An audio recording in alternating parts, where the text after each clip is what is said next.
आवाज news, true voice. आदाब नाज़रीन, आवाज़ न्यूज़ चैनल पर आपको खुशामदीद। मैं कांग्रेस पार्टी के कौमी और रियासती रहनुमाओं का तहे दिल से शुक्रिया अदा करता हूं, जिन्होंने मुझ पर एतमाद किया और मुझे तेलंगाना की कांग्रेस कमेटी का रियासती सदर मरकजी सेक्रेटरी बनाया। ये मेरे लिए महज एक ओहदा नहीं है, बल्कि पार्टी की जानिब से मुझ पर जिम्मेदारी है। कांग्रेस पार्टी की मजबूती के लिए कायदीन और कारकुनों के साथ मिलकर मैं मेहनत करूँगा, मैं चंद्रशेखर ने कहा। శ్రీ యువనేత మా రాహుల్ గాంధీ గారికి మరియు శ్రీమతి సోనియా గాంధీ గారికి, అదేవిధంగా ప్రియాంక గాంధీ మరియు Congress party, Indian national Congress party జాతీయ ప్రధాన కార్యదర్శి కేసి వేణుగోపాల్ గారికి, అదేవిధంగా తెలంగాణ రాష్ట్ర కాంగ్రెస్ పార్టీ రాష్ట్ర వ్యవహారాల ఇన్ఛార్జ్ శ్రీ మీనాక్షి నటరాజన్ గారికి, మరియు శ్రీ యనమల రేవంత్ రెడ్డి గారు తెలంగాణ రాష్ట్ర ముఖ్యమంత్రి వర్యులు, మరియు శ్రీ బొమ్మ మహేష్ కుమార్ గౌడ్ మన తెలంగాణ రాష్ట్ర కాంగ్రెస్ పార్టీ అధ్యక్షులు, మరియు ఉమ్మడి నిజామాబాద్ జిల్లా ఇన్ఛార్జ్ మంత్రివర్యులు శ్రీ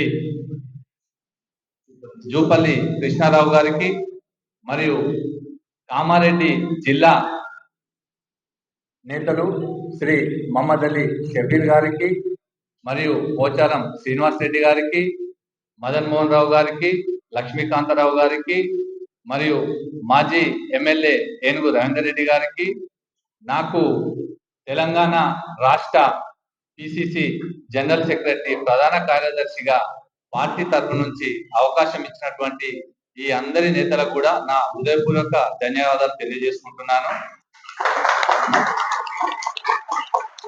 అదేవిధంగా పార్టీ నాకు ఏదైతే బాధ్యతలు అప్పజెప్పిందో ఖచ్చితంగా అన్ని బాధ్యతలు తూచా తప్పకుండా పాటిస్తానని, ఈ నా యొక్క పదవిని కార్యకర్తల యొక్క కష్టం సుఖంలో పాల్పంచుకోవడానికి మరియు కాంగ్రెస్ పార్టీ బలోపేతానికి అన్ని విధాలా కృషి చేస్తానని తెలియజేస్తున్నాను.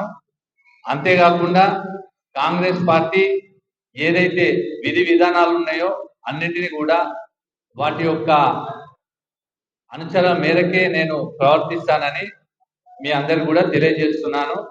ఇటువంటి మంచి అవకాశాన్ని నాకు కల్పించినటువంటి కాంగ్రెస్ పార్టీ ఎప్పుడైనా ఆపదలో ఉన్న వారిని ఆదుకుంటుంది, అదేవిధంగా పార్టీ నమ్ముకున్న వారికి కూడా ఖచ్చితంగా న్యాయం చేస్తుందనడానికి ఉదాహరణనే నేను.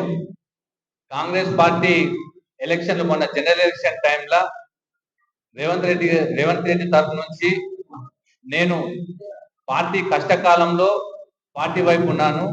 ఇప్పుడు నా యొక్క కష్టాన్ని గుర్తించి పార్టీ ఏదైతే నాకు బాధ్యతలు అప్పచెప్పిందో నాకు చాలా సంతోషంగా ఉంది. దీనికి మేమందరం కూడా చాలా హర్షిస్తున్నామని కూడా తెలియజేస్తున్నాను.